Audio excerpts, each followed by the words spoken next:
Hello friends, good morning. आज के इस वीडियो में बात करते हैं फर्स्ट इंडिकेटर ऑफ डिजीज, यानी कोई भी क्रॉनिक डिजीज बीमारी में अगर उत्पन्न हो रही है या उत्पन्न होने वाली है तो उसका प्राइम इंडिकेशन एनोरेक्सिया है। एनोरेक्सिया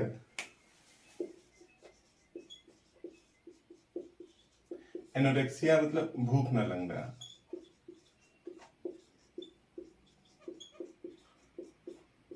क्या वो प्राइम इंडिकेशन है, इसको समझते हैं और अगर ये इंडिकेशन आ रहा है तो इसको कैसे दूर किया जाए, पूरी बात इस वीडियो में समझने की कोशिश करते हैं।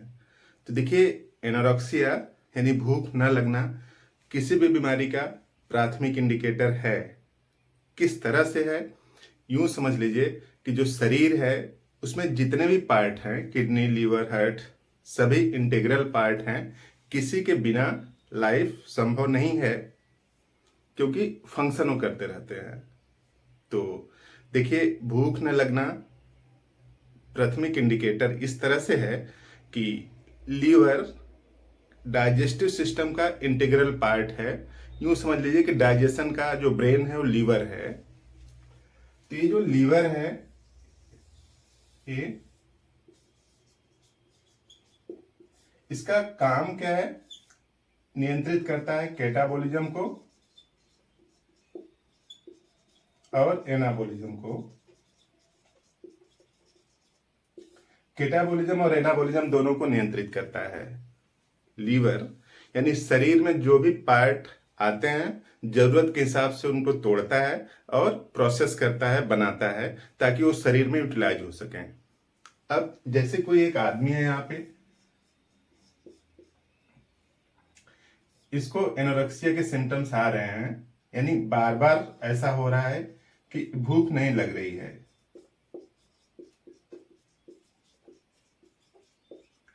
एक बार नहीं, कई बार ऐसा हो रहा है। महीनों तक, कई महीनों तक ऐसे सिम्टम्स आ रहे हैं कि भूख लगती ही नहीं, कभी लग जाती है, कभी नहीं लगती है। तो इस तरह से इसी उधेड़बन में शरीर चलती रहती है। तो देखिए, भूख न लगना इसका मतलब कि ये जो लीवर है किसी और काम में इन्वॉल्व है।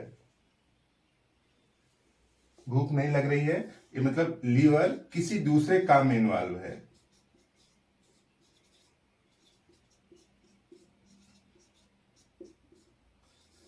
और किसी दूसरे काम में इन्वॉल्व है, इसलिए वो डाइजेशन को सपोर्ट नहीं कर रहा है। यूं समझ लीजिए कि जैसे आप कोई डॉक्टर हैं या इंजीनियर हैं या फिर कुछ भी हैं, अगर आप दूसरे काम में इन्वॉल्व होंगे तो आप अपना रियल काम नहीं कर पाएंगे। तो शरीर में कोई भी डिफिशियंसी चल रही होती है या फिर शरीर में किसी तरीके की ग्रोथ चल रही होती है या फिर डिस्ट्रक्शन चल रहा होता है, तो लीवर उसके लिए जरूरी केमिकल्स बनाता है। इसीलिए प्रोसेसर जैसा बिहेव करता है शरीर में। तो जरूरी केमिकल बनाने में वो इन्वॉल्व है। इमेजिन करिए कि मान लीजिए कहीं पे यहाँ पे इंजरी हो गई या फिर फीवर आ रहा है, तो ये लीवर इसको, इंजरी को या फिर फीवर को या फिर इसी जैसे किसी अन्य बीमारी को ठीक करने की कोशिश कर रहा है। उसके लिए जरूरी केमिकल बना रहा है, ये दो प्रोसेस करके, कैटाबॉलिज्म और एनाबॉलिज्म को करके। तो अगर ये इधर इन्वॉल्व है तो सीधी सी बात है कि जो डाइजेशन का उसका एक और काम है, यानी ये भी तो काम लीवर का ही है, लेकिन डाइजेशन का एक और काम है, उसमें कम कंट्रीब्यूट करेगा। और अगर एक कंट्रीब्यूशन कम हुआ तो सीधी सी बात है कि पहला इंडिकेटर यही आएगा कि भूख नहीं लगती है, या फिर थोड़ा सा अगर आप खा लेते हैं तो मिचली जैसा सिम्टम्स आने लगता है, उल्टी जैसा लगता है लेकिन होती नहीं है।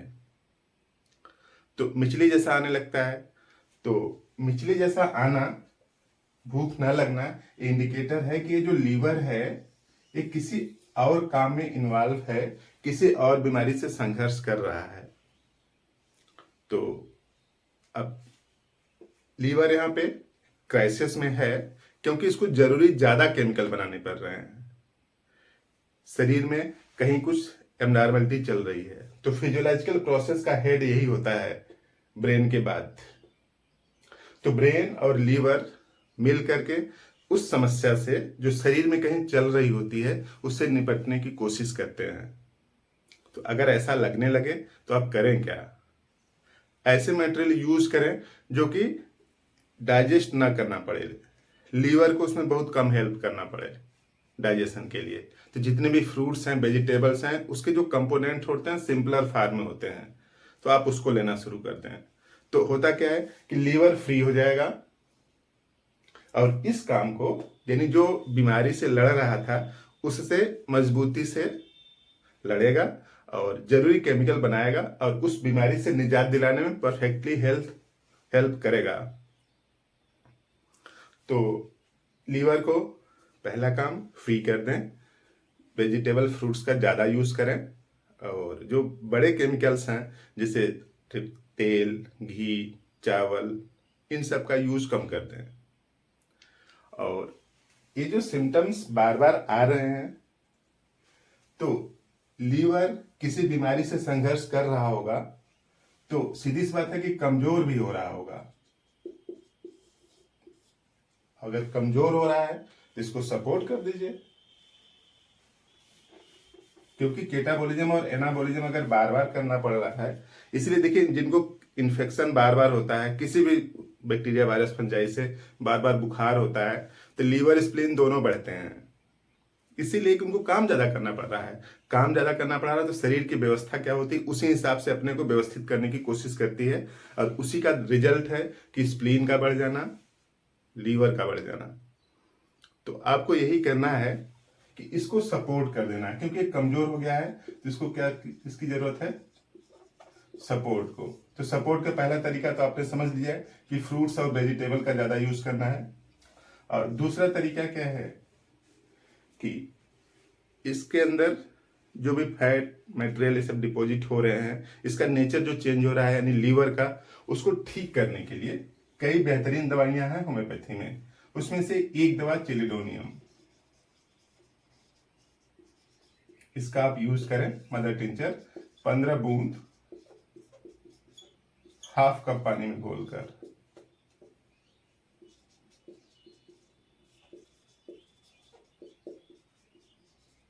तीन बार।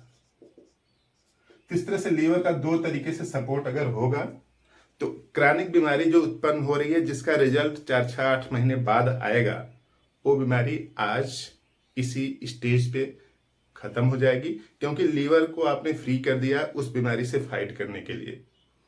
तो इस तरह से जो बड़ी बीमारियां हैं, जो सिकनेस है, शरीर में उत्पन्न होने से रोकी जा सकती है। तो काम की बात आप भी जानें, दूसरों को भी बताएं। कई दोस्तों ने कमेंट बॉक्स में लिखा था कि कैसे हम पता करें कि शरीर के अंदर कोई बीमारी उत्पन्न होने वाली है। तो आप इस तरह से पता कर सकते हैं, इंडिकेटर कुछ न कुछ जरूर आते हैं, चाहे जितनी बड़ी बीमारी उत्पन्न हो रही हो। तो आप उसको प्राथमिक स्टेज पर, जब छोटा है तभी आप उसको खत्म कर दीजिए, आप स्वस्थ रहेंगे। तो स्वस्थ रहने की इसी तरीके की कुछ और भी नियम है।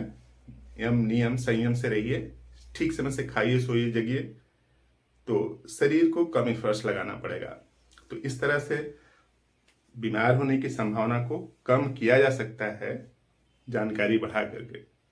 तो आप दूसरों को भी बताएं और नियर बाय रिलेटिव में किसी को दिक्कत हो रही है तो आप उसको थोड़ा सा सपोर्ट कर दें, बड़ी बीमारी नहीं उत्पन्न होगी।